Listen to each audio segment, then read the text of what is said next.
আমরা আমাদের দেশ তো আসলে একটা সময় আগে তো একই ছিলাম, আমরা পাকিস্তান ইন্ডিয়া ছিলাম। দর্শকরা কিন্তু ভাবতো যে আপনি হয়তো বা ইন্ডিয়ান, কাশ্মীরি বা আদার্স কান্ট্রির। আমি আমার যে ফিল্ডে কাজ করি সেখানে আসলে ট্যালেন্ট বা একটা আর্টিস্টকে, হ্যাঁ definitely look is matter, height matter করে, কিন্তু যখন আপনি একটা ক্যারেক্টার প্লে করতেছেন, যখন আপনি ভালো একটা কোনো ক্রিয়েটিভ কোনো কাজ করতেছেন, তখন আসলে একটা আর্টিস্টের সব থেকে বেশি ব্রেইন, ডেডিকেশন বা ওই সেলফ মেটাবলিজম পাওয়ার ব্যাপারগুলো আসলে সবার আগে আসে।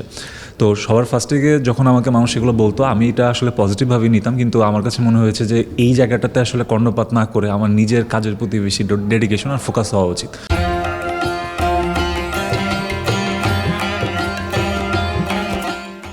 আমি সবসময় ওটাই করেছি।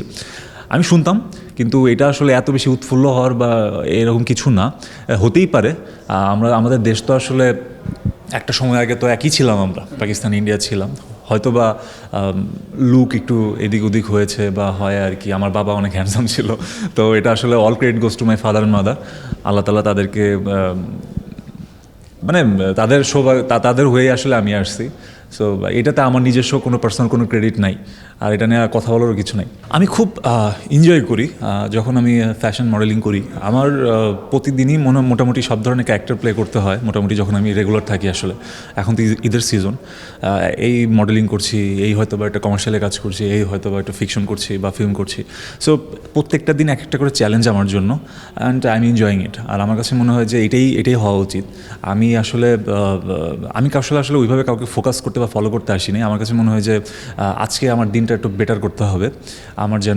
আমার কারণে যেন আমার ডিরেক্টোরিয়াল পার্ট, আমার কো আর্টিস্ট বা আদার কোনো সেক্টর যেন হার্মফুল না হয়, বা ওটার থেকে যেন কোনো প্রবলেম না হয়, সেটার জন্য যতটুকু প্রিপারেশন নেওয়া উচিত আমি সেভাবেই আসলে নিজেকে গ্রো করছি। আর ডেইলি এটা করছি, এটা চ্যালেঞ্জ নেওয়া পছন্দ করছি। এখন জানি না কী হবে সামনে, বাট সবাই যেন আমার জন্য দোয়া করে, আমি যেন আরও বেশি বেশি চ্যালেঞ্জ নিতে পারি। যেহেতু আমি আসলে কখনোই বলি নাই যে এখন আসলে ফ্যাশন ইন্ডাস্ট্রি করছি না, এখন এটাও কন্টিনিউ করছি, পাশাপাশি এটাও হচ্ছে। So I am trying.